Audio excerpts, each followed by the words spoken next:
Party है, इसकी कोई जरूरत हमको नहीं है। कांग्रेस वोटे के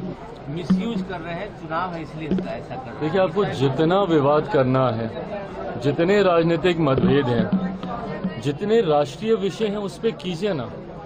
पर ऐसे विषय जहां पे दुनिया आपको देख रही है, हमारे देश की, भारत की कैसी छवि आप दे रहे हैं, और इसका कारण क्या है मेरी समझ के परे है। कांग्रेस के उन्हीं के पार्टी के नेताओं का तो नाम दिया गया है ना। अब कौन कांग्रेस में है और कौन कांग्रेस का है, अगर आपको इतना ही संदेह अपनी ही पार्टी के लोगों पर है, तो फिर उनको पार्टी में आप लोग रखते क्यों हैं? और जब अंतर्राष्ट्रीय विषयों पर आप इस तरीके से विवाद खड़ा कीजिएगा, तो भारत की किस तरीके की छवि इंटरनेशनल प्लेटफॉर्म पे आप दे रहे हैं। शिवसेना से भी जो उद्धव ग्रुप है, उनकी पार्टी के जिस सदस्य का नाम दिया गया है, उनको तो रोज चैनल पे ये कहते हैं कि जाइए पार्टी का पक्ष रखिए, और उसके बाद आपको उस नाम पे विवाद हो रहा है। हकीकत ये है कि इन लोगों की अपनी पार्टी में फर्दर ग्रुप्स बने हुए हैं, इन लोगों के अपने अलग गुट बने हुए हैं, और इन लोगों को तकलीफ इस बात की है कि इनके चहीते गुट का जो इनके सामने गणेश परिक्रमा करते हैं, उन लोगों का नाम नहीं दिया जा रहा है, और ऐसे लोगों का नाम दिया जा रहा है जो कि सही में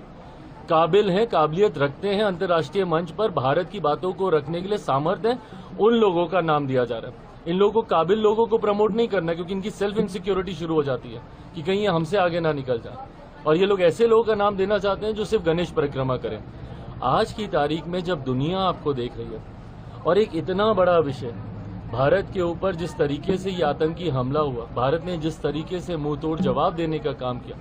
ऑपरेशन सिंदूर के माध्यम से जिस तरीके से भारत ने बिना किसी सिविलियन को किसी भी तरीके का नुकसान पहुंचाए, सिर्फ आतंकी अड्डों को निशाना बनाकर उसको समाप्त करने का काम किया, ये ऐसे विषय हैं जो अंतर्राष्ट्रीय मंच पर जाने जरूरी हैं। और ये कोई पहली बार इस तरीके का डेलीगेशन नहीं भेजा जा रहा, इससे पूर्व में भी ये सारी बातें हुई हैं, यूपीए के वक्त भी ये सारी बातें हुई हैं। तो उस वक्त इन लोगों ने तो कोई एतराज नहीं जताया था, जब यूपीए के गठबंधन का नेतृत्व स्वयं कांग्रेस कर रही थी।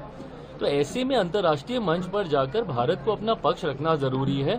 और एक यूनाइटेड फॉर्म में भारत को अपने आप को रिप्रेजेंट करना है, एज वन यूनिट अपने आप को रिप्रेजेंट करना है। अगर उस यूनिट में फर्दर बाइफर्केशन दिखेंगे कि ये दल है, ये वो दल है, तो फिर उसका तो मतलब ही, उद्देश्य ही समाप्त हो जाएगा। ऐसे में विपक्ष के तमाम लोगों से मेरा विनम्र आग्रह है कि जितनी राजनीति करनी है देश के मुद्दों पर बैठ के कीजिए ना, राजनीतिक मुद्दों पर बैठ के कीजिए, बट ये ऐसे विषय हैं जिसके ऊपर कतई कोई राजनीति नहीं होनी चाहिए।